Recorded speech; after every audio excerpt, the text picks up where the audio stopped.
ഈശോ മിശിഹായ്ക്ക് സ്തുതിയായിരിക്കട്ടെ. പ്രിയ കൂട്ടുകാരെ, സെപ്റ്റംബർ 8 പരിശുദ്ധ അമ്മയുടെ ജനന തിരുനാൾ ആഘോഷിക്കുന്ന തിരക്കിലായിരുന്നു നമ്മളെല്ലാവരും. ഇവിടെ വീട്ടിലും എല്ലാ വർഷവും ചെയ്യാറുള്ളത് പോലെ പരിശുദ്ധ അമ്മയുടെ ബർത്ത്ഡേ ആഘോഷിക്കാനായി ഈ വർഷവും നമ്മൾ ഒരുങ്ങി. അതിന് ഒരു പ്രത്യേക ഒരുക്കമൊക്കെ ഈ വർഷം ഉണ്ടായിരുന്നു. കാരണം 2 വർഷം മുൻപ് എൻ്റെ ജീവിത പങ്കാളി ബ്രെയിൻ ട്യൂമറായിട്ട് ഓപ്പറേഷൻ കഴിയുന്നത് സെപ്റ്റംബർ മാസത്തിലാണ്. ആ ബർത്ത്ഡേക്ക് മകനും അപ്പനും ഹോസ്പിറ്റലിലായിരുന്നു. അത് കഴിഞ്ഞ് ഓപ്പറേഷൻ കഴിഞ്ഞ് തിരിച്ചു വരുമ്പോൾ മകൻ ചിക്കൻ ബോക്സും കൊണ്ടാണ് വന്നത്. അങ്ങനെ മകനെ വീട്ടിൽ ഒരു റൂമിൽ അടച്ചിട്ടിട്ടാണ് അന്ന് ബർത്ത്ഡേ ആഘോഷിച്ചത്. അതിനുശേഷം അടുത്ത വർഷമാണ് എനിക്ക് ആമാശയ ക്യാൻസർ ഉണ്ടാകുന്നതും സെപ്റ്റംബർ 4 ഓപ്പറേഷന് വേണ്ടി പോകുന്നതും. അതിനുശേഷം ഞാനില്ലെങ്കിലും അന്ന് ബർത്ത്ഡേ വളരെ നന്നായി ഇവരെല്ലാം ആഘോഷിച്ചു. അതിൻ്റെ വീഡിയോസൊക്കെ അന്ന് നിങ്ങൾക്ക് അയച്ചു തന്നിട്ടുണ്ടായിരുന്നു. പിന്നീടാണ് അടുത്ത വർഷം ഞാൻ കീമോതെറാപ്പിയൊക്കെ കഴിഞ്ഞ് അവശ നിലയിലായിട്ട് ഇവിടെ ആയിരിക്കുന്നു. എങ്കിലും ബർത്ത്ഡേ ആഘോഷങ്ങൾ നടന്നു. ഓടി നടക്കാനും ഒന്നിനും പറ്റാത്ത ഒരു ബർത്ത്ഡേ ആഘോഷമായിരുന്നു അത്. ഈ വർഷം കുറച്ചുകൂടെ ആരോഗ്യത്തിൽ ഞാനായിരിക്കുമ്പോൾ ഞങ്ങളുടെ ഒരു തീരുമാനമായിരുന്നു ബർത്ത്ഡേ ഗംഭീരമായിട്ട് ആഘോഷിക്കണം. കാരണം അടുത്ത വർഷം എന്താണ് എന്ന് നമുക്ക് അറിയില്ലല്ലോ. നമ്മുടെ മുമ്പിലുള്ള ഈ നിമിഷങ്ങൾ അത് ഏറ്റവും നന്നായി ഉപയോഗിക്കുക, അത് ഈശോയ്ക്ക് ഇഷ്ടപ്പെട്ട രീതിയിലും പരിശുദ്ധ അമ്മയ്ക്ക് ഇഷ്ടപ്പെട്ട രീതിയിലും ഉപയോഗിക്കുക എന്നത് മാത്രമായിരുന്നു എൻ്റെ ഒരു ഇഷ്ടം. അതുകൊണ്ട് തന്നെ ഈ വർഷം ബർത്ത്ഡേ ആഘോഷത്തിനായി ഒരുങ്ങുന്നതിനേക്കാൾ മുൻപ് കഴിഞ്ഞ സെപ്റ്റംബർ മാസത്തിൽ അമ്മ ഒരു സന്ദേശം തന്നിട്ടുണ്ടായിരുന്നു.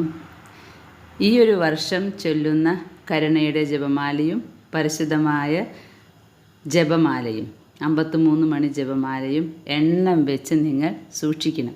അത് ചൊല്ലുന്നത് ലോകത്തിൻ്റെ പാപത്തിന് പരിഹാരമായിട്ടായിരിക്കണം. ഫാത്തിമയിലും ലൂർദിലും ഒക്കെ പ്രത്യക്ഷപ്പെട്ട അമ്മ പറഞ്ഞത് അതാണ്. അത് ഒരു മാലയാക്കി സമർപ്പിക്കണമെന്ന്. ആ മാലയാണ് നിങ്ങളിത് കാണുന്നത്. അതായത് ഒരു വർഷം കൊണ്ട് ഈ ഗ്രൂപ്പിലെ മക്കൾ ചൊല്ലിക്കൂട്ടിയ നന്മ നിറഞ്ഞ മറിയമേ എന്ന ജപവും സ്വർഗസ്ഥനായി എന്ന ജപവും കോർത്തിണക്കിയ ജപമാല. അതുപോലെ 1 മുതൽ 8 വരെ ചൊല്ലിയ നന്മ നിറഞ്ഞ മറിയമേ എന്ന ജപം. അൽഫോൻസ് റോഡിഗ്രോസ് എന്ന ബ്രദർ ജപമാല ചൊല്ലുമ്പോൾ സ്വർഗസ്ഥനായ പിതാവേ എന്ന പ്രാർത്ഥന ചൊല്ലിയപ്പോൾ ചുമന്ന റോസാ പുഷ്പങ്ങളും നന്മ നിറഞ്ഞ മറിയമേ എന്ന് ചൊല്ലിയപ്പോൾ വെള്ള റോസാ പുഷ്പങ്ങളും വായിൽ നിന്ന് നിർഗമിക്കുന്നത് കണ്ടു എന്നാണല്ലോ നമ്മൾ അറിഞ്ഞിട്ടുള്ളത്. ഈ റോസാ പുഷ്പങ്ങളാണ് ഞാൻ എഴുതി വെച്ച് പരിശുദ്ധ അമ്മയ്ക്ക് ഞങ്ങളെല്ലാവരും കൂടി സമർപ്പിക്കുന്നത്. 1,43,000 പരം ജപമാലകളും അതുപോലെ 2 ലക്ഷത്തോളം വരുന്ന നന്മ നിറഞ്ഞ മറിയമേ 8 ദിവസം കൊണ്ട് ചൊല്ലിയതും അമ്മയ്ക്ക് കാഴ്ചവെക്കുകയാണ്. അതിൻ്റെ പ്രതീകമായിട്ടാണ് അമ്മ ആ പൂമാല സമർപ്പിക്കാനായി പറഞ്ഞത്. ആ പൂമാലയാണ് നേരത്തെ കണ്ടത്. പ്രിയ കൂട്ടുകാരെ, ഇതാ നമ്മുടെ എന്തെങ്കിലുമൊക്കെ കുറവുള്ള നമ്മുടെ സഹോദരങ്ങൾ, ഇവരെ കാണുമ്പോൾ ഒരു റീതിങ്കിങ് നമുക്ക് നടത്താൻ പറ്റും. എത്ര പ്രശ്നമാണല്ലേ നമുക്ക്, എന്തൊരു പരാതിയാണല്ലേ നമുക്ക് ഈശോയോട്. അതില്ല ഇതില്ല. ഇപ്പോൾ എനിക്ക് ഇടയ്ക്ക് തോന്നും, എൻ്റെ ആമാശയം പോയല്ലോ. കാരണം അത് പോകുമ്പോൾ ഉണ്ടാകുന്ന അസ്വസ്ഥത വേറൊരു അവയവം പോയാലും ഉണ്ടാകില്ല. നമ്മുടെ മെയിൻ അവയവമാണല്ലോ അത്.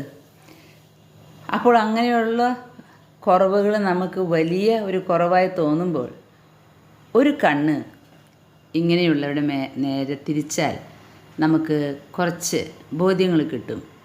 ജീവിതത്തിൽ ഒരിക്കലും എഴുന്നേറ്റ് നടക്കാൻ കഴിവില്ലാത്തവർ, ജീവിതത്തിൽ ഒരിക്കലും ഈ ലോകത്തിലെ പ്രകാശം കാണാൻ സാധിക്കാത്തവർ, അതല്ലെങ്കിൽ എല്ലാവരുടെയും രീതിയിലല്ലാതെ വ്യത്യസ്തമായ രീതിയിൽ അവയവങ്ങൾ ഈശോ വെച്ചു കൊടുത്തിട്ടുള്ള മക്കൾ, അതും അല്ലെങ്കിൽ എന്തിനാണ് ഓടിയിടുന്നത്, എന്തിനാണ് ഇങ്ങനെ കരയുന്നത് അറിയാതെ അങ്ങനെ ചെയ്തു പോകുന്ന കുഞ്ഞുകുട്ടികൾ. ഇദ്ദേഹം വരുന്നത് കണ്ടു. നമുക്കൊക്കെ എത്ര പരാതിയാണല്ലേ, 2 കാലം നടക്കുമ്പോൾ പോലും അതില്ല ഇതില്ല എന്ന് പറഞ്ഞ്. ഒരു മിനിറ്റ് ഇവരെയൊക്കെ ഒന്ന് നോക്കിയാൽ മതി. പ്രിയ കൂട്ടുകാരെ, ഞാനിവിടെ ഓരോ വർഷവും ഞങ്ങളുടെ ഗ്രൂപ്പ് ചെയ്യുന്നത് പ്രാർത്ഥനയും ഒപ്പം പ്രവർത്തനവും വേണമല്ലോ. ഇതൊരു കരുണയുടെ പ്രവൃത്തിയായിട്ടാണ് ഞാൻ മനസ്സിലാക്കിയിട്ടുള്ളത്. അമ്മയുടെ ബർത്ത്ഡേ ദിനത്തിൽ കർത്താവ് പറഞ്ഞതുപോലെ നിങ്ങൾ വിരുന്നിനെ ക്ഷണിക്കുമ്പോൾ മുടന്തരെയും വികലാംഗരെയും പാവങ്ങളെയും ഒക്കെ ക്ഷണിക്കാനല്ലേ പറഞ്ഞത്. ഇവിടെ എൻ്റെ വീട്ടിൽ ഇങ്ങനെയൊരു പരിപാടി നടക്കുന്നുണ്ടെങ്കിൽ അത് അമ്മയുടെ ബർത്ത്ഡേ മാത്രമാണ്. ഞങ്ങളുടെ ബർത്ത്ഡേ ഒന്നും ഞങ്ങളിങ്ങനെ ആഘോഷിക്കാറില്ല. ആ ബർത്ത്ഡേ വിരുന്നിലേക്ക്, പരിശുദ്ധ അമ്മയുടെ വിരുന്നിലേക്ക് ഇതുപോലെ അംഗവിഹീനരെയും അതുപോലെ മുടന്തരെയും അതുപോലെ കുറവുകളുള്ളവരെയും വിളിച്ചുകൂട്ടി അവർക്ക് ചെയ്യാൻ പറ്റുന്ന എന്തെങ്കിലും ഒരു ചെറിയ സഹായം ചെയ്ത്, അതിനേക്കാൾ എല്ലാം ഉപരി അവരെ ഒന്ന് ഒത്തുകൂട്ടാൻ നമ്മളൊരു സ്ഥലമൊരുക്കുന്നു, അത്രയേ ഉള്ളൂ. അതിന് കുറേയധികം സഹനങ്ങളുണ്ടാകുന്നു. 2 മാസം മുൻപേ തൊട്ട് തുടങ്ങിയതാണ് സഹനങ്ങൾ. പക്ഷേ ഈ ഒരു നിമിഷത്തിന് വേണ്ടിയാണ് കാത്തിരുന്നത്. ഇവരെയൊക്കെ ഒന്നിച്ച് കാണാമല്ലോ. എത്ര കുറവുകളുണ്ടെങ്കിലും ഇവരുടെ മുഖത്ത് കാണുന്ന ചിരിയുണ്ടല്ലോ, അത് നമ്മളെ നാണിപ്പിച്ച് കളയും. നമുക്ക് എത്ര നേട്ടങ്ങളുണ്ടായാലും നമുക്ക് എന്നും പരാതിയുള്ളൂ. മകന് ജോലി കിട്ടിക്കഴിഞ്ഞാൽ പിന്നെ മകൻ്റെ കല്യാണം നടക്കണം. മകന് കല്യാണം നടന്നു കഴിഞ്ഞാൽ മക്കൾക്ക് കുട്ടിയുണ്ടാകണം. കുട്ടിയുണ്ടായാൽ പിന്നെ അവരുടെ പഠിപ്പ് നന്നാവണം. ഇങ്ങനെ നീണ്ടു പോവാണ് നമ്മുടെ ലിസ്റ്റ്. ഇവർക്ക് പരാതികളൊന്നുമില്ല. ഉണ്ടാകും, മനുഷ്യരല്ലേ. എങ്കിലും ഇവരെല്ലാം സന്തോഷത്തിൻ്റെ മുഖമായിട്ടാണ് ഇവിടെ വന്നിരിക്കുന്നത്. ഇവരുടെ കൂടെ ഇരുന്ന് ഭക്ഷണം കഴിച്ച് ഇവരോടൊപ്പം ഒരു ദിവസം ആയിരിക്കുക, ഇവർക്ക് ചെയ്യാൻ കഴിയുന്ന എന്തെങ്കിലും ചെയ്യുക, ഇത്രയേ ഉള്ളൂ ഈ ബർത്ത്ഡേ ആഘോഷത്തിൻ്റെ പിന്നിലെ ലക്ഷ്യം. ഇത് ചെയ്യുന്നത് ഞങ്ങളുടെ ഗ്രൂപ്പാണ് കേട്ടോ. 26 വർഷമായിട്ടുള്ള ജപമാല കൂട്ടായ്മയിലൂടെ പരിശുദ്ധ അമ്മ തന്ന ആ ഗ്രൂപ്പ്, എല്ലാവരും പരിശുദ്ധ അമ്മയോട് കമ്മിറ്റഡാണ്. എന്തും ചെയ്യും. ജപമാല സൈന്യമെന്ന് പറയുക മാത്രമല്ല, നിങ്ങൾക്കറിയാലോ ആലിസേച്ചിക്ക് യാതൊരുവിധ ആരോഗ്യവുമില്ല ഇതൊന്നും ചെയ്യാൻ. എല്ലാം അമ്മയുടെ മക്കളാണ് ചെയ്യുന്നത്. ഇവരുടെ മുഖത്തൊരു സന്തോഷം കാണണം. പ്രത്യേകിച്ച് ഈ വർഷം എന്നെ കണ്ടപ്പോൾ വലിയ സന്തോഷമാണ്. കാരണം എല്ലാവരും ഞാൻ മരിച്ചു പോകുമെന്നാണ് വിചാരിച്ചത്. ഞാനും സ്വപ്നം കണ്ടിരുന്നു അവിടെ പോകാൻ വേഗത്തിലെന്ന്. ആ സ്വപ്നമൊന്നും നടന്നില്ല. എല്ലാവരും കഴിഞ്ഞ വർഷം കൊടുത്ത വെൻഡിങ് ഉയർത്തി കാണിക്കുകയാണ്. ഇവരൊക്കെ നീല ഡ്രസ്സ് തയ്പ്പിച്ച് കാത്തിരിക്കുകയായിരുന്നു അമ്മയുടെ ബർത്ത്ഡേക്ക്. നിങ്ങൾ ഓർക്കണം, ഇവർക്ക് നിൽക്കാൻ പറ്റില്ല കേട്ടോ, സ്വയം ഒന്നും നടക്കാൻ പറ്റില്ല. പക്ഷെ എന്നാൽ ആഗ്രഹം കണ്ടു. സ്ത്രീകൾക്ക് പ്രത്യേകിച്ചും നീല ഡ്രസ്സൊക്കെ ഇട്ട് അമ്മയുടെ ബർത്ത്ഡേ കൂടണം ആഗ്രഹിച്ചിരിക്കുക. ആ സമയത്ത് ഇങ്ങനൊരു അവസരം ഉണ്ടായില്ലെങ്കിലോ എന്ത് സന്തോഷമാണെന്നറിയോ അവർക്ക്. ഇത് നടത്തുന്ന മാത്യൂസ് ബ്രദർ പറഞ്ഞു, ഇവരുടെ ഡ്രസ്സുകൾ പുറം ലോകം കാണുന്നത്, ഇവരുടെ ശരീരം പുറം ലോകം കാണുന്നത് ഇങ്ങനെയൊക്കെ മറ്റുള്ളവർ വിളിക്കുമ്പോഴാണ്. ശരിയല്ലേ? നമ്മളെന്നും ഓരോ ഡ്രസ്സ് മാറി മാറി കുർബാനയ്ക്ക് പോകുന്നു, പരിപാടിക്ക് പോകുന്നു. ഇവർക്ക് അങ്ങനെയൊന്നുമില്ല. വല്ലപ്പോഴൊക്കെ ഇങ്ങനെ ആരെങ്കിലും വിളിച്ചു കൂട്ടിയാൽ ഇവരൊന്നിക്കും, സന്തോഷിക്കും. ഉണ്ണിമാതാവ് കിടക്കുകയാണ്. ഞങ്ങൾ ചെല്ലിയ ജപമാലയൊക്കെ സമർപ്പിച്ചിട്ടുണ്ട്. നല്ല ഒരു അനുഭവമായിരുന്നു കേട്ടോ. എന്ത് സന്തോഷമാണ് മനസ്സിന്. കുറേയധികം കഷ്ടപ്പാടൊക്കെ കഴിച്ചെങ്കിലും വലിയ സന്തോഷമായി. ഇവരൊക്കെ പരിശുദ്ധ അമ്മയുടെ മുമ്പിൽ വന്ന് പ്രാർത്ഥിക്കുകയാണ്. കുറവുകളേറെ ഉള്ളവരാണ് ഇവർ. അമ്മയോട് പ്രാർത്ഥിക്കുകയാണ്. ഇവരറിഞ്ഞിട്ടില്ല ഞാൻ ഈ വീഡിയോ എടുക്കുന്നത്. അവരിങ്ങനെ ലയിച്ച് ചേർന്ന അമ്മയോട് എന്തൊക്കെയോ പറയാണ്. ദുഃഖങ്ങളോ സന്തോഷങ്ങളോ ഒക്കെയാണ് പറയുന്നത്. അമ്മ എല്ലാം കേൾക്കുന്നുണ്ട്. ഈ ഒരു വർഷം പരിശുദ്ധ അമ്മ ഇവിടെ ഒരു വലിയ അത്ഭുതം നടത്തിയെന്നാണ് ഞാൻ പറയുക. കാരണം ഇവർക്കൊക്കെ ഒരു 1000 രൂപ വീതം മെഡിക്കൽ ഫണ്ട് കൊടുക്കാറുണ്ട്. അപ്പോൾ ട്രാൻസ്പോർട്ടേഷൻ ചാർജോ, ഇവർക്ക് അങ്ങോട്ടും ഇങ്ങോട്ടുള്ള യാത്രാ ചാർജ്, ഞാൻ മാത്യൂസ് ബ്രദറിനോട് പറഞ്ഞു അതിനെന്താണ് ചെയ്യുക. ബ്രദർ പറഞ്ഞു എല്ലാവരുടെയും കവറിൽ ഒരു 200 രൂപ കൂടി വെച്ച് കൊടുക്ക്. അങ്ങനെ അവർ ഗ്രൂപ്പായി വരുമ്പോൾ അവർക്ക് അത് ഉപകാരപ്രദമാകും. അപ്പോൾ ഈ 1000 രൂപ അവർക്ക് ഉപയോഗിക്കാമല്ലോ. അങ്ങനെ വിചാരിച്ചിട്ട് ഞങ്ങളൊരു തീരുമാനമെടുത്തു. 1000 രൂപ വെച്ച കവറുകളിൽ വീണ്ടും ഒരു 200 രൂപ കൂടി വയ്ക്കുക. അങ്ങനെ വെക്കാൻ തുടങ്ങിയപ്പോൾ രൂപ വേണ്ടേ, 100ൻ്റെ നോട്ടോ 200ൻ്റെ നോട്ടോ വേണമല്ലോ.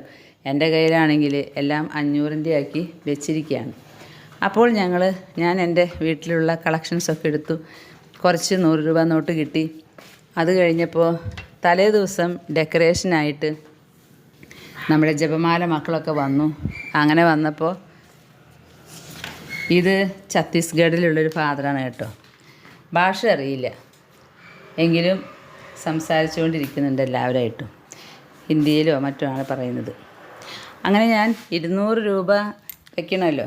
ഇപ്പോൾ ഡെക്കറേഷന് വന്നവരോട് ഞാൻ പറഞ്ഞു, ഒരാളോട് ഞാൻ പറഞ്ഞു, ട്രീസ നീ ഈ കവറുകളിലൊക്കെ ഓരോ 200 രൂപ കൂടെ വയ്ക്കുക. അപ്പോൾ എൻ്റെ കയ്യിലുള്ള കാര്യങ്ങളൊക്കെ കഴിഞ്ഞു, നോട്ടൊക്കെ കഴിഞ്ഞു. അപ്പോൾ ഫ്രാൻസിസ് സാറിനോട് പറഞ്ഞു പെട്രോൾ പമ്പിൽ പോയിട്ട് അന്വേഷിക്കുക, കുറച്ച് രൂപ കിട്ടുമെന്ന്. അങ്ങനെ കിട്ടി. 7000 ചില്ലാന രൂപ കിട്ടി. അതെല്ലാം കവറിൽ വയ്ക്കുക. കവറിൽ വയ്ക്കാൻ ഇവർക്ക് തന്നെ കൊടുത്തു. അങ്ങനെ കവറിലൊക്കെ വെച്ച് കഴിഞ്ഞപ്പോൾ ഒരു 15 കവറിൽ കൂടി ഇനി 200 രൂപ വയ്ക്കാനുണ്ട്. അപ്പോൾ ഞങ്ങൾ ഓർത്തു, ദൈവമേ ഇനിയിപ്പോൾ ഈ 200 രൂപ എവിടെ നിന്നാണ് കിട്ടുക? രാത്രി സമയമായി. ഇനിയിപ്പോൾ രൂപ കിട്ടാനായിട്ട് വേറെ മാർഗ്ഗമൊന്നുമില്ല.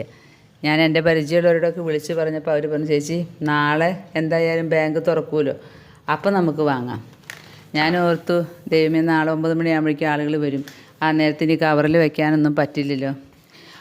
അങ്ങനെ ഞാനിങ്ങനെ വിഷമിച്ചിരിക്കുക. രാത്രിയായപ്പോൾ മൈക്ക് ഒക്കെ ശരിയാക്കാനായിട്ട് പിള്ളേർ വന്നു. ഒപ്പം മാത്യൂസ് ബ്രദറും വന്നു. ഞാൻ പറഞ്ഞു, മാത്യൂസ് ബ്രദറെ ഒരു 15 കവറിലേക്ക് 200 രൂപ കൂടി വയ്ക്കാൻ എൻ്റെ കയ്യിൽ കാശില്ല, 500ൻ്റെ നോട്ടാണ്, എന്ത് ചെയ്യും? ബ്രദർ പറഞ്ഞു, ആദ്യം സമ്മതിച്ച് ഒരു ഭയങ്കര അത്ഭുതമാണല്ലോ, എൻ്റെ പോക്കറ്റിലിപ്പോൾ 9400 രൂപയുടെ ഒരു വാടകക്കാശ് കിട്ടിയതാണ്, അത് 200ൻ്റെ ആണെന്ന് പറഞ്ഞു. ഓ എനിക്ക് ഭയങ്കര സന്തോഷമായി. അപ്പം ഞാൻ പറഞ്ഞു, എങ്കിൽ ആ 200 രൂപ എനിക്കിതാ, ഞാൻ പൈസ തരാം എന്ന് പറഞ്ഞ് മാത്യൂസ് ബ്രദറുടെ കയ്യിൽ നിന്ന് 9400 രൂപയുടെ 200 രൂപ നോട്ട് ഞാൻ വാങ്ങി. രാത്രിയായി. അങ്ങനെ ആ രൂപ വാങ്ങിയിട്ട് ഞാൻ അലമാരയിൽ വെച്ചു.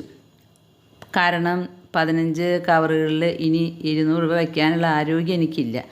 അന്ന് ഞാൻ ഇന്നലെ ഞാൻ കിടക്കുന്നത് പുലർച്ചെ 3 മണിക്കാണ്. അപ്പം ഞാൻ ഓർത്തു ഇനിയിപ്പോൾ നാളെ ഒന്ന് നോക്കാം. അങ്ങനെ വിചാരിച്ചിരിക്കുമ്പോൾ എനിക്ക് തോന്നി, വേണ്ട നാളെ ഇനിയിപ്പോൾ ഒഴിവ് കിട്ടിയില്ലെങ്കിലോ, ഇന്ന് തന്നെ നമുക്ക് നോക്കാം. അങ്ങനെ ഞാൻ മാറ്റി വെച്ച 15 കവറല്ല 14 കവറ്, വേറൊരു 100 രൂപ നോട്ട് ആദ്യത്തേൽ ബാക്കിയുണ്ടായിരുന്നു. അപ്പോൾ ഈ 14 കവറ് എടുത്ത് ഞാൻ 200 രൂപ നോട്ട് വയ്ക്കാം എന്ന് വിചാരിച്ചു. 200 രൂപ നോട്ടിൻ്റെ ആ കെട്ട് ഞാൻ എടുത്തിട്ടില്ല, അത് അലമാരി തന്നെയാണ്. എങ്കിലും ഞാൻ കവറെടുത്തു, നോക്കട്ടെ കവറുകളിൽ. പ്രിയ സഹോദരങ്ങളെ, ഞാൻ എത്ര നോക്കിയിട്ടും 200 രൂപ വയ്ക്കാത്തൊരു കവറില്ല. ഈ 15 കവറിലും ഓൾറെഡി 200 രൂപ വെച്ചിരിക്കുന്നു. ഞാൻ ഓർത്തു, ഇതാരാണ് ഇങ്ങനെ 200 രൂപ ഇതിൽ വയ്ക്കാനായിട്ട് ഇപ്പോൾ രാത്രി സമയത്ത്? എന്തെങ്കിലും ആവട്ടെ, എന്താണ് ഉണ്ടായതെന്ന് പിന്നീട് ട്രീസോട് വിളിച്ച് ചോദിക്കാം, അതല്ലെങ്കിൽ ഇവിടെ ഫ്രാൻസിസ് സാറിനോട് ചോദിക്കാം, മരുമകളോട് ചോദിക്കാം എന്നൊക്കെ വിചാരിച്ച് ഞാൻ കിടന്നുറങ്ങി. പുലർച്ചെ എഴുന്നേറ്റു, കുർബാനയ്ക്ക് പോയി. കുർബാന കഴിഞ്ഞ് വന്നപ്പോൾ ഞാൻ ചോദിച്ചു, നിങ്ങൾ ഇതിൽ ആരെങ്കിലും ഈ കവറിൽ 200 രൂപ വെച്ചിട്ടുണ്ടോ? അപ്പോൾ ഫ്രാൻസിസ് ഏട്ടൻ പറഞ്ഞു, നീയല്ലേ പറഞ്ഞത്, ഞങ്ങളുടെ മെമ്പറാണ് കേട്ടോ ഈ നിൽക്കുന്നത്. മെമ്പറിന് ഒരു ആശുപത്രിയിൽ പോകേണ്ട ആവശ്യമുണ്ടായതുകൊണ്ട് പരിപാടിയിൽ പൂർണ്ണമായിട്ട് പങ്കെടുക്കാൻ പറ്റില്ല, ആൾ വന്ന് പ്രാർത്ഥിച്ച് പോവുകയാണ്. ഞങ്ങളുടെ ഏത് ആവശ്യങ്ങളിലും ഞങ്ങളെ സഹായിക്കുന്ന ഞങ്ങളുടെ മെമ്പറാണ്. എപ്പോഴും തോളോട് തോൾ ചേർന്ന് ക്യാൻസറൊക്കെ വന്നപ്പോൾ ഞങ്ങൾക്ക് മെൻ്റൽ ഹെൽപ്പ് അതുപോലെ റെക്കോർഡിങ്ങിൽ കുറേ കാര്യങ്ങൾ ചെയ്യാൻ അങ്ങനെയുള്ള ഒരു മെമ്പറാണ്. അങ്ങനെ ഞാൻ ഈ ഇവരോട് ചോദിച്ചു 200 രൂപ വെച്ചോ. അപ്പോൾ ഫ്രാൻസിസ് ഏട്ടൻ പറഞ്ഞപ്പോൾ നീയല്ലേ പറഞ്ഞത് 200 രൂപ ഇല്ല എന്ന് പറഞ്ഞ് ബഹളടിക്കുന്നുണ്ടായിരുന്നല്ലോ ഇന്നലെ. ഞാൻ പറഞ്ഞല്ല മാത്യൂസ് ബ്രദർ, എനിക്ക് കുറച്ച് രൂപ 9400 രൂപ തന്നിട്ടുണ്ടല്ലോ, അത് ഇവിടുത്തെ ആരെങ്കിലും വെച്ചോ എന്നാണ് ഞാൻ ചോദിക്കുന്നത്. അപ്പോൾ ഞങ്ങൾ വെച്ചില്ല, ഞങ്ങൾ ഉറങ്ങായിരുന്നു. ഞാനാണ് ഏറ്റവും അവസാനം കിടന്നുറങ്ങിയിട്ടുള്ള ആൾ. അങ്ങനെ ഞാനത് വെച്ച ട്രീസിയോട് വിളിച്ച് ചോദിച്ചു. അപ്പോൾ അവിടെ നിന്ന് മറുപടി കിട്ടി, അലസിച്ച് ഒരു 100 രൂപ നോട്ട് ബാക്കിയുണ്ട്, 14 കവറും ഉണ്ട്, അതിൽ നമുക്ക് 100 രൂപ ഇല്ലായിരുന്നു, അതുകൊണ്ട് നമ്മൾ വെച്ചിട്ടില്ല, എന്തേ ഉണ്ടായെന്ന് ചോദിച്ചു. ഞാൻ പറഞ്ഞു ഞാൻ നോക്കുമ്പോൾ ആ 14 കവറിലും 200ൻ്റെ നോട്ട് വെച്ചിരിക്കുന്നു. അതിശയായി. കൂട്ടുകാരെ, ഞാൻ അങ്ങനെ ഈ 200 രൂപ എങ്ങനെ വന്നു എന്നന്വേഷിക്കുകയാണ്. ഫ്രാൻസിസ് എന്നോട് ചോദിച്ചു, നിങ്ങൾ വെച്ചിട്ടുണ്ടോ? അപ്പം പറഞ്ഞു ഞാൻ വെച്ചിട്ടില്ല. അങ്ങനെയാണെങ്കിൽ നമുക്ക് സംശയം തീർക്കാം. ആ 200 രൂപ എവിടെയാണ് വെച്ചിരിക്കുന്നത്? മാത്യൂസ് ബ്രദർ തന്ന 200 രൂപ എവിടെ? ഞാൻ പറഞ്ഞു അത് അലമാരിൽ വെച്ച് പൂട്ടിയിട്ടുണ്ട്, എന്നാൽ അതെടുത്തു. പ്രിയ കൂട്ടുകാരെ, ആ പേഴ്സ് തുറന്ന് നോക്കിയപ്പോൾ അതിൽ ഇന്നലെ മാത്യൂസ് ബ്രദർ തന്ന 9400 രൂപ അങ്ങനെ തന്നെ ഇരിക്കുന്നു. ഒരു നോട്ട് പോലും അതിൽ നിന്ന് മാറിപ്പോയിട്ടില്ല. എനിക്ക് പ്രതീക്ഷിക്കുന്നതിനേക്കാൾ വലിയ ഒരു ഇടപെടലാണിത് എന്ന് മനസ്സിലായി. കാരണം പരിശുദ്ധ അമ്മയുടെ ബർത്ത്ഡേയിൽ എവിടെയാണ് കുറവ് വരുന്നത് അവിടെയൊക്കെ അമ്മയും ഈശോയും വന്ന കുറവ് നികത്തും എന്ന് എനിക്ക് മനസ്സിലായി. കുടവച്ചൂർ മുത്തിയുടെ ചിത്രം വരയ്ക്കുമ്പോഴും അതുപോലെ നമ്മുടെ പ്രത്യക്ഷീകരണങ്ങളൊക്കെ നമ്മൾ കണ്ടിട്ടുണ്ടല്ലോ. ചിത്രം വരയ്ക്കാനായിട്ട് വെച്ചൂർ മുത്തിയുടെ ചിത്രത്തിൻ്റെ ഐതിഹ്യം ഇങ്ങനെയാണ്. ചിത്രം വരയ്ക്കാനായിട്ട് പകുതി വെച്ച് ശരിയാക്കി പിന്നീട് നാളെ വരയ്ക്കാം എന്ന് ചിത്രകാരൻ വിചാരിച്ച് എല്ലാം ചിത്രം ആ ക്യാൻവാസൊക്കെ വെച്ച് ഉറങ്ങാൻ പോയി എന്നാണ് പറഞ്ഞത്. ഉറങ്ങി രാവിലെ എഴുന്നേറ്റ് വരുമ്പോൾ ഓൾറെഡി ആ ചിത്രം പൂർത്തീകരിച്ചിരിക്കുന്നു. ആ സമയത്ത് എനിക്കിതാണ് പരിശുദ്ധ അമ്മ എൻ്റെ മനസ്സിലേക്ക് തന്നത്. ദൈവമേ, പൂർത്തീകരിക്കാത്ത പലതും, എന്നെക്കൊണ്ട് പറ്റാത്ത പലതും ഈശോ പൂർത്തീകരിച്ചു കൊണ്ടിരിക്കുകയാണല്ലോ. സത്യം പറഞ്ഞാൽ എൻ്റെ അവസ്ഥയിലുള്ള ഒരാൾ ചെയ്യേണ്ട കാര്യങ്ങളല്ല ഞാനിവിടെ ചെയ്യുന്നത് എന്ന് എല്ലാവർക്കും അറിയാം. നിൽക്കാൻ പോലും ശരിക്കും ആരോഗ്യമില്ലാത്ത ഞാൻ എങ്ങനെ ഞാനിതൊക്കെ ചെയ്യുന്നു? ഇത് അമ്മയല്ലാതെ ആരാണ്? ഈശോയല്ലാതെ ആരാണ്? ഇത്ര വലിയ ഇടപെടൽ ഈ ഗ്രൂപ്പിൽ ഈശോ ചെയ്തത്, പരിശുദ്ധ അമ്മ ചെയ്തത് ഞങ്ങൾക്ക് ഏറ്റവും സന്തോഷകരമായി. പ്രിയ സഹോദരങ്ങളെ, ഞങ്ങളുടെ വികാരിയച്ഛൻ കേക്ക് മുറിക്കുകയാണ്. അച്ഛന് തിരക്കുണ്ടായതുകൊണ്ട് പെട്ടെന്ന് കേക്ക് മുറിച്ച് പോവുകയാണ്. മറ്റ് അച്ഛന്മാരൊക്കെ ഇവിടെ മാതാവിൻ്റെ ബർത്ത്ഡേ ദിനത്തിലെ കാര്യങ്ങൾ ചെയ്യാനുണ്ടായിരുന്നു.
എല്ലാ മക്കളുടെയും മുഖത്ത് ഒരു സന്തോഷമാണ് കേട്ടോ. ഇത് ജപമാല കെട്ടുന്ന കണ്ണ് കാണാൻ പറ്റാത്ത സിംസനാണ്. ഇദ്ദേഹത്തെക്കുറിച്ച് ഞാൻ വീഡിയോ ഇട്ടിരുന്നു. ഇദ്ദേഹം സഞ്ചരിച്ചിരുന്ന ബസ് ആന കുത്തിയിട്ടാണ് ആളുടെ കണ്ണ് പൂർണ്ണമായിട്ടും നശിച്ചു പോയത്.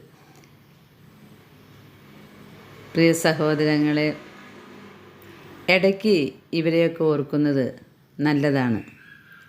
നമ്മുടെ കുറവുകളൊന്നും കുറവുകളേ അല്ല എന്ന് നമുക്ക് തോന്നിത്തുടങ്ങും. അജിയാണിത്, ടെറസിൽ നിന്നും വീണ് തളർന്നുപോയ മകൻ. ഇവരൊക്കെ ഓരോ ഡിസബിലിറ്റീസ് ഉള്ളവരാണ്. കണ്ണ് കാണാത്തവരുണ്ട്, എല്ലാവരും നടക്കാൻ പറ്റാത്തവരാണ്. ചിലരുടെയൊക്കെ കൈകാലുകൾ കുറുകിപ്പോയിട്ടുള്ള അവസ്ഥയുണ്ട്. ഇവരെ ഇടയ്ക്ക് കണ്ട് ഇവരുമായിട്ടൊന്ന് പങ്കുവെച്ചാൽ ഈ കുറവുകളുടെ ഇടയിലും അവരെന്തുമാത്രം ആക്റ്റീവാകുന്നു, അതിന് ഒരു കാരണക്കാരൻ ഈ മാത്യൂസ് എന്ന് പറയുന്ന സഹോദരനാണ്. അദ്ദേഹത്തിൻ്റെ ജീവിതം മുഴുവൻ ഈ തളർന്ന മക്കൾക്ക് വേണ്ടി മാറ്റിവെച്ചിരിക്കുകയാണെന്ന് തോന്നും. ശരിക്കും കുറേ ചെറുപ്പക്കാർ അവരവരുടെ വീടുകളിലെ ഇരുളടഞ്ഞ റൂമുകളിൽ ഇങ്ങനെ കെട്ടപ്പെട്ടിരിക്കുകയായിരുന്നു.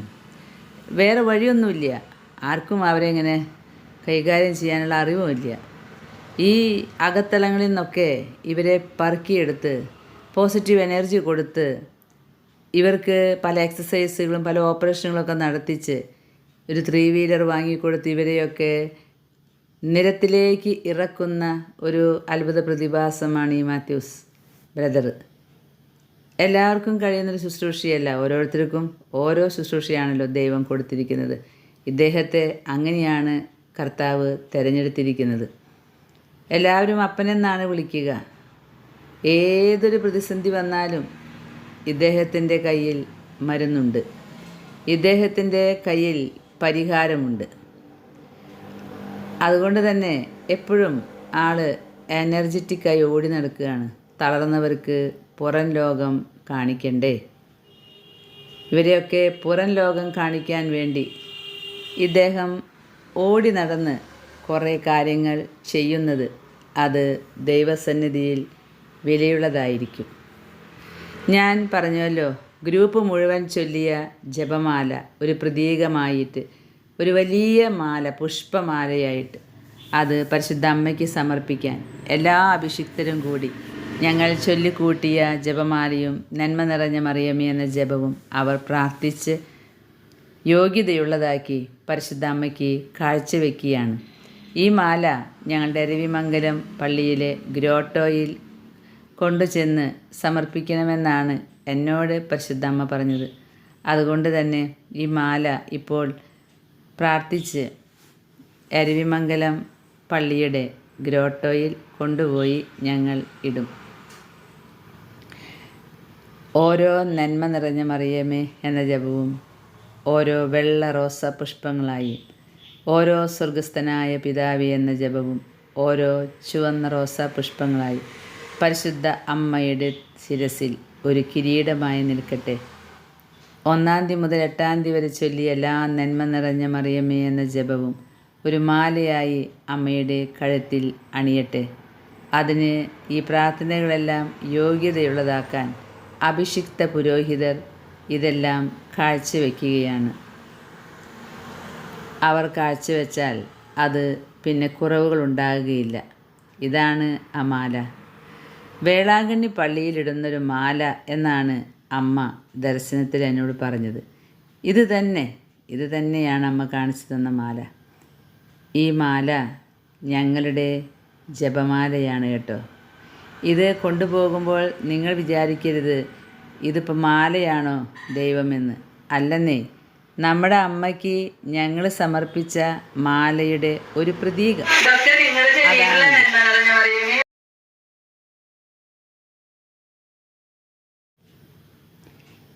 ഇത് കണ്ടപ്പോൾ പലർക്കും ഭയങ്കര സന്തോഷമായി. കാരണം ഞങ്ങൾ ചൊല്ലിയ ജപമാലയല്ലേ ഈ കിടക്കുന്നത്. ഒരാൾ മാലയിന്മേൽ തൊട്ടുമുത്താണ്. ഞാൻ പറഞ്ഞു ഒരിക്കലും ചെയ്യരുത് കേട്ടോ, മാലയിന്മേലൊന്നും തൊട്ടുമുത്താൻ പാടില്ല. കാരണം ഇതൊന്നും ഭക്താഭ്യാസമല്ല, ഇത് നമ്മുടെ സന്തോഷമാണ്. നമ്മൾ ചൊല്ലിയ ജപമാലകൾ ഇപ്പോൾ 2 ലക്ഷം ജപമാലയുണ്ട്, അതുപോലെ 2 ലക്ഷം നന്മ നിറഞ്ഞ മറിയമയുണ്ട്.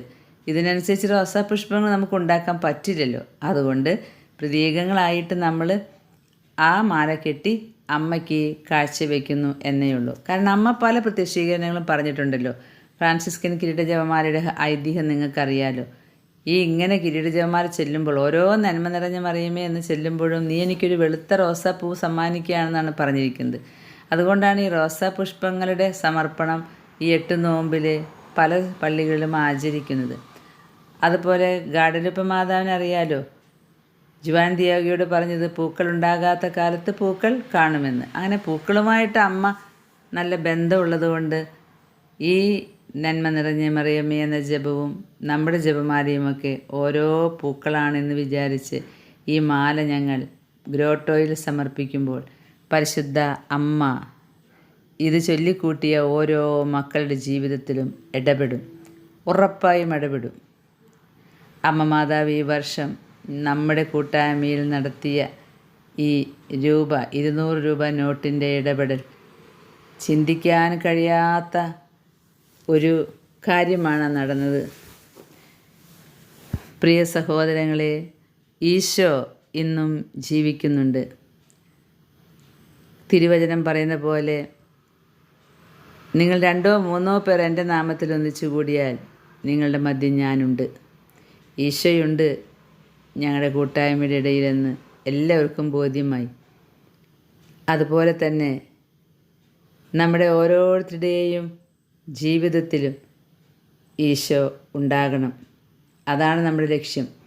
മാതാവിന് ഈ പൂമാല സമർപ്പിക്കുന്നതും മാതാവിൻ്റെ ഈ 8 നോമ്പ് ആചരിക്കുന്നതും ബർത്ത്ഡേ ആഘോഷിക്കുന്നതും എല്ലാം നമ്മെ ഈശോയിലേക്ക് എത്തിക്കാനാണ്, നമ്മെ പരിശുദ്ധ കുർബാനയിലേക്ക് അടുപ്പിക്കാനാണ് ഈ ഭക്ത അഭ്യാസങ്ങളൊക്കെ നമ്മൾ കാണിക്കുന്നത്.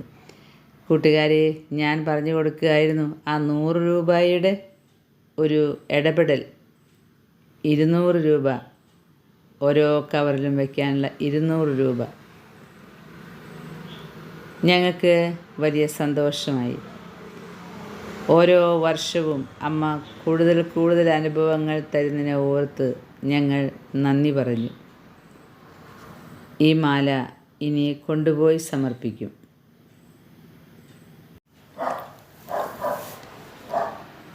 അമ്മയും ഈശോയും പല വിധത്തിൽ പലരുടെ ജീവിതത്തിൽ ഇടപെടുന്നുണ്ട്. ഇന്ന് ഇവിടെ വന്നൊരു സഹോദരിയുടെ ജീവിതത്തിൽ ഇടപെട്ട ആ ഒരു ഇടപെടലും ഞങ്ങളിവിടെ പങ്കുവയ്ക്കുകയുണ്ടായി. ഇദ്ദേഹമാണ് പരിശുദ്ധ അമ്മയുടെയും ഈശോയുടെയും വലിയ ഇടപെടലിന് സാക്ഷിയാകുന്ന ഒരു മകൾ. ബോൺ ക്യാൻസറും ബ്രസ്റ്റ് ക്യാൻസറും ബ്ലഡ് ക്യാൻസറും എന്തിന് പറയുന്ന എല്ലാത്തരം ക്യാൻസറുകളും ഒന്നിച്ച് ആക്രമിച്ചിട്ട് ഇപ്പോൾ ട്രീറ്റ്മെൻറ്റിലായിരിക്കുന്ന ഈ മകൾ സന്തോഷത്തോടു കൂടെ ഇതിനെ സ്വീകരിക്കുന്നതാണ് നമുക്ക് ഏറ്റവും അത്ഭുതകരമായി തോന്നുക. അല്ലാതെ അത്ഭുതകരമായിട്ട് സൗഖ്യം ലഭിച്ചു എന്ന് പറയാനല്ല, അത്ഭുതകരമായിട്ട് സഹിക്കാനുള്ള ശക്തി ലഭിച്ചു എന്ന് വേണമെങ്കിൽ പറയാം. ബോൺ ക്യാൻസറും ബ്രസ്റ്റ് ക്യാൻസറും ബ്ലഡ് ക്യാൻസറും ഒന്നിച്ചു ചേർന്ന് കൂട്ടമായി ആക്രമിക്കുന്ന ഈ മകളുടെ ഒരു വലിയ അനുഭവം ഇവിടെ പങ്കുവയ്ക്കുകയായിരുന്നു. അനുഭവം വേറൊന്നുമല്ല, ഈശോയുടെ പ്രത്യേക ഇടപെടൽ മൂലം ഇപ്പോൾ ഇങ്ങനെയൊക്കെ എത്തിച്ചേർന്നിരിക്കുന്നു എന്നാണ് ആ മകൾ പറഞ്ഞത്. പ്രിയ സഹോദരങ്ങളെ, ഒരുപാട് വേദന അനുഭവിക്കുന്ന നിമിഷങ്ങളിലൂടെ കടന്നു പോയപ്പോഴെല്ലാം ആ സഹിക്കുന്നവർക്ക് അവരുടെ ഓരോരുത്തരുടെയും ജീവിതങ്ങളെ കൃപയ്ക്കാക്കി മാറ്റാൻ സാധിക്കുന്നു എന്നതാണ് പരിശുദ്ധ അമ്മയുടെ മരിയൻ സൈന്യമായി നിലകൊണ്ടാലുള്ള പ്രത്യേകത. ഈശോയ്ക്ക് അസാധ്യമായിട്ടൊന്നുമില്ല സഹോദരങ്ങളെ. ബോൺ ക്യാൻസർ മാറ്റണോ, ബ്ലഡ് ക്യാൻസർ മാറ്റണോ, എന്താണ് വേണ്ടത്? ഈശോയ്ക്ക് അസാധ്യമായിട്ട് ഒന്നുമില്ല. അതുകൊണ്ട് തന്നെ നമ്മുടെ ജീവിതത്തിൽ എത്ര പ്രശ്നങ്ങളുണ്ടെങ്കിലും എല്ലാം സാധ്യമാണ് എന്ന് നമുക്ക് ഓർക്കാം. ഇതാണ് ആ സഹോദരി പുതുജീവൻ കിട്ടി, അതല്ലെങ്കിൽ സഹിക്കുന്ന സഹനങ്ങളെല്ലാം കൃപയ്ക്കാക്കി മാറ്റാൻ പരക്കം പാഞ്ഞ് കിടക്കുന്ന മക്കളിൽ ഒരാളാണ് ഈ കാണുന്നത്. Bone cancer, breast cancer, blood cancer ഒക്കെ ഏകദേശം ലെവലായി നിൽക്കുകയാണ്. അടുത്ത പെറ്റ് സ്കാനിൽ അറിയാം ഇപ്പോഴത്തെ അവസ്ഥ എന്താണെന്ന്. മരണത്തിന് മുഖാമുഖം കണ്ടിരുന്ന ആ മകൾ ഇന്ന് ജീവനോട് കൂടി ഇരിക്കുന്നു എന്നുള്ളതും, സഹനം വരുമ്പോൾ അതുവഴി കൃപ ഒഴുകിയിറങ്ങുന്നു എന്നും അനുഭവഭേദ്യമാകുന്ന നിമിഷങ്ങൾ. എല്ലാ ക്യാൻസറുകളും ഉണ്ടായിട്ടും നമ്മൾക്കെല്ലാം ഒരു ക്വസ്റ്റ്യൻ മാർക്കായിട്ട് നമ്മുടെ ജീവിതത്തിൽ കാണുമ്പോഴും പരിശുദ്ധ അമ്മ വളരെ ഈസിയായിട്ട് അതെല്ലാം ക്രമീകരിക്കും. അതിൻ്റെ ഒരു സാക്ഷിയാണ് ഈ മകൾ. അതുപോലെ തന്നെ ഒരു സാക്ഷിയായിരുന്നു ഞാനും. എത്ര സഹനങ്ങൾ വന്നപ്പോഴും നിരാശയോ ഒന്നും തോന്നാതെ എല്ലാം സന്തോഷത്തോടുകൂടി സഹിക്കാനുള്ള കൃപ മാതാവ് തന്നു എന്നുള്ളതാണ് ഇവിടെ എടുത്തു പറയാനുള്ളത്. ഊണ് കഴിക്കാൻ തിരക്കുള്ളത് കൊണ്ട് എത്രയും വേഗം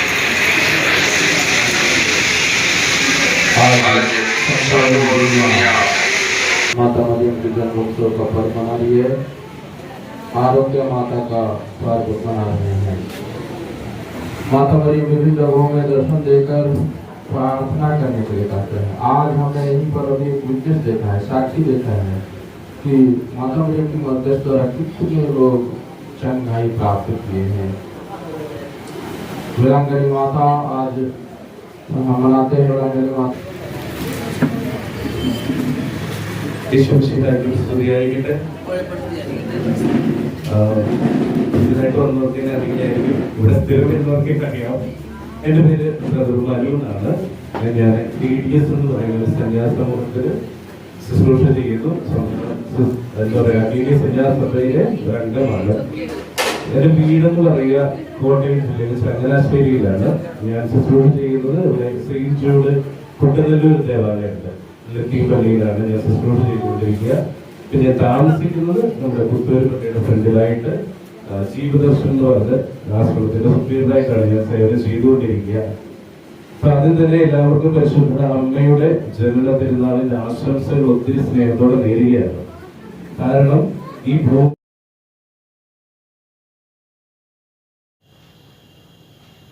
പരിശുദ്ധ അമ്മയുടെ ബർത്ത്ഡേ ദിനത്തിൽ അഭിഷിക്ത പുരോഹിതരോടൊപ്പം ആയിരിക്കുക, അമ്മയുടെ മക്കളെന്ന് പ്രത്യേകം അറിയപ്പെടുന്നവർ, അതൊരു സന്തോഷമുള്ള കാര്യമാണ്. ബഹുമാനപ്പെട്ട സ്റ്റാർസൺ കള്ളിക്കാടനച്ഛനാണ് നമ്മൾ കാണുന്നത്. മാതാവിനെക്കുറിച്ചുള്ള കാര്യങ്ങൾ പറയാനും കേൾക്കാനും ഒക്കെ നമ്മൾ ഒത്തുകൂടുമ്പോൾ നമ്മൾ മരിയൻ സൈന്യം ഒന്നാണ് എന്ന ഒരു തോന്നലുണ്ടാകും. പരിശുദ്ധ അമ്മയുടെ ജന്മദിനത്തിൽ നമ്മുടെ മനസ്സിലും ഇതുപോലെയുള്ള അനുഭവങ്ങൾ ഉണ്ടാകും എന്നറിയാം. മരണം വരെ പരിശുദ്ധ അമ്മ നയിക്കുന്നത് പോലെ നയിക്കപ്പെടാനുള്ള കൃപയ്ക്കായി നമുക്ക് പ്രാർത്ഥിക്കാം.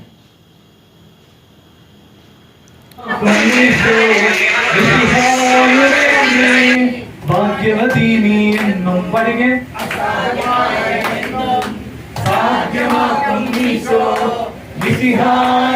അമ്മേ ഭാഗ്യവതി നീ എന്നും. നീ പറയാണ് ഇങ്ങനെ ഭാഗ്യവതി എന്ന് പറഞ്ഞിട്ട് നിങ്ങളുടെ ഒരു ആവശ്യം പറയണം.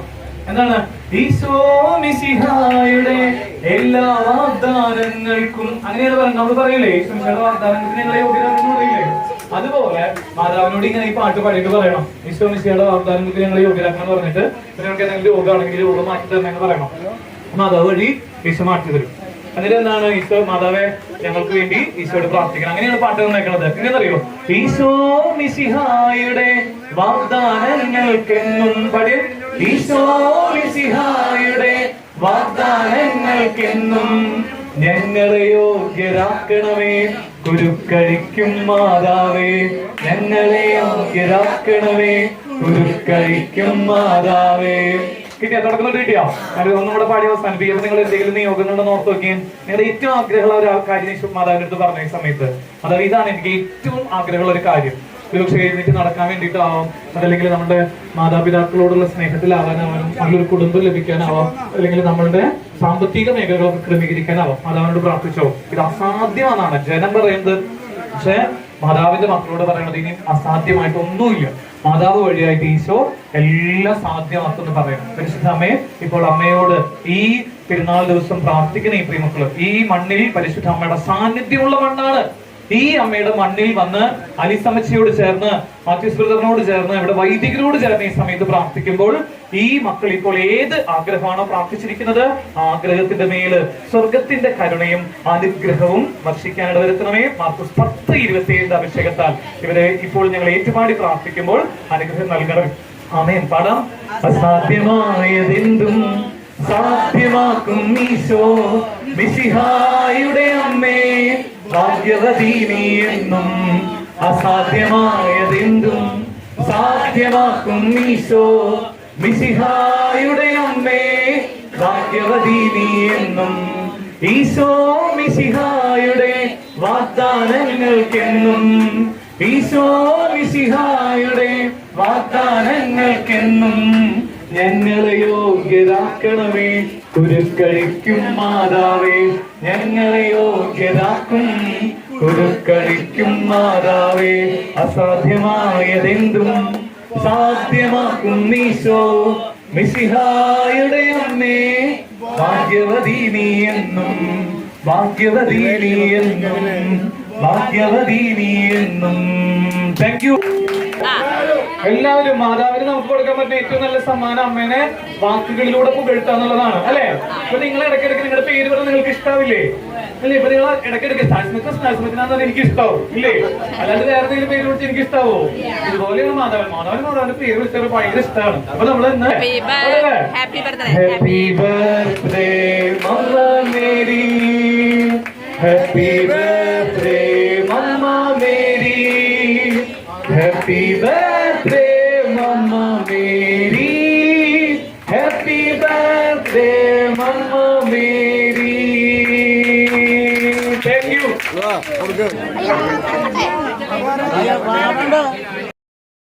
എല്ലാവരും തിരിച്ചു പോകാനുള്ള ശ്രമത്തിലാണ്. അവരുടെ മുഖത്ത് വലിയ സന്തോഷമായിരുന്നു. പരിശുദ്ധ അമ്മയുടെ ഈ ബർത്ത്ഡേ ദിനത്തിൽ ഒത്തുകൂടാൻ പറ്റിയല്ലോ എന്നോർത്ത് പലരും അത് പറഞ്ഞു. ഇനി അടുത്ത വർഷം കാണണം കേട്ടോ എന്ന് പറഞ്ഞിട്ടാണ് ഇവരെല്ലാവരും പോകുന്നത്. പ്രിയ കൂട്ടുകാരെ, നമ്മുടെ അമ്മയുടെ ജന്മദിനം ഇങ്ങനെ ആഘോഷിക്കാനുള്ള കൃപ തന്നതിനെ ഓർത്ത് ഞങ്ങൾ നന്ദി പറയുകയാണ്. അതുപോലെ ദൈവീകമായ ഒരിടപെടൽ തന്നതിനെ ഓർത്ത് നന്ദി പറയുകയാണ്. ഓരോ ഡിസബിലിറ്റീസ് ഉള്ളവർ ഇങ്ങനെ സന്തോഷിക്കുന്നത് കാണുമ്പോൾ ഞാനും സന്തോഷിക്കുന്നുണ്ട്. അസാധ്യമായിട്ടൊന്നുമില്ല എന്നല്ലേ ഇപ്പോൾ തന്നെ പാടിയ പാട്ട്. അസാധ്യമായിട്ട് ഒന്നുമില്ലാത്ത കർത്താവ് എല്ലാ സാധ്യതകളിലേക്ക് നമ്മെ കൈപ്പിടിച്ചുയർത്തട്ടെ. പരിശുദ്ധ അമ്മയുടെ ബർത്ത്ഡേ ദിനത്തിൽ എല്ലാവർക്കും മംഗളാശംസകൾ നേരുമ്പോൾ ഇതുപോലെയുള്ള കുഞ്ഞുങ്ങളെയും ജീവിതങ്ങളെയും ഓർക്കണം. സ്വസ്ഥതയോടെ ഇരിക്കാൻ കഴിയാത്ത മക്കളാണിവർ. അതുപോലെ കുറേ മക്കളുണ്ട്. ഞാൻ പറഞ്ഞല്ലോ, നമുക്ക് അവരെയൊക്കെ കാണാം. അമ്മയുടെ ബർത്ത്ഡേ അവരോടൊപ്പം ആഘോഷിക്കാൻ ഇടവന്നതിന് നന്ദി പറയാം. പരിശുദ്ധ അമ്മയുടെ വെള്ളിത്തിരയതിൽ മിന്നിത്തിളങ്ങുന്നതാര, ദൂരെയാ നീലാംബരത്തിനുമപ്പുറം റാണിയായി വാഴുന്നതാര, ത്രിലോകരാജ്ഞിയായി മേരി മഹേശ്വരി, ദൈവകുമാരൻ ജനനി. മേരി മഹേശ്വരി വാഴ്ത്തിടാം നിന്നെ ഞാൻ വത്സല അമ്മയായി. നൊന്തു കരയുമ്പോൾ നിന്മക്കൾ കാലംബം നീ മാത്രമാണെന്നും അമ്മേ. വെള്ളി നിലാവിൻ്റെ വെള്ളിത്തിരയതിൽ മിന്നിത്തിളങ്ങുന്നതാര, ദൂരെയാ നീലാംബരത്തിനുമപ്പുറം റാണിയായി വാഴുന്നതാരാ? ത്രിലോകരാജ്ഞിയായി മേരി മഹേശ്വരി ദൈവകുമാരൻ ജനനീ.